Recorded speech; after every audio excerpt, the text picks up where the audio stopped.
Here's another very common problem. Children and parents indeed will come to you and say, oh, I can't get the goggles back together. The suction pads come off.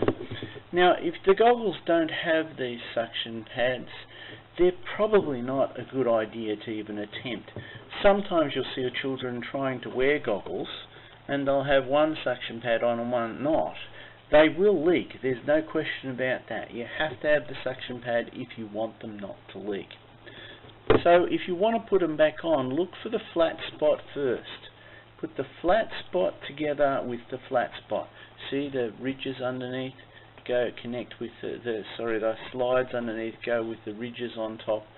You slide the flat part into the slides, and the ridges go in there, and the flat part against the flat part. You then work your way around a little bit at a time, slowly sliding it in.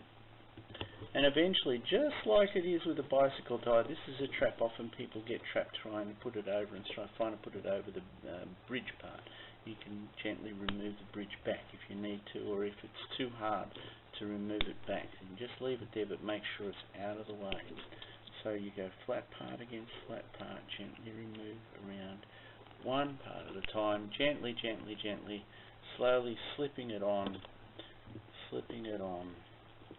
and see, I've got the bridge in the way. There you go.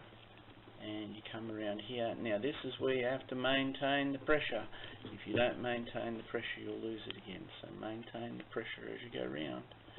Gently, gently, gently, and there you have it. All connected up.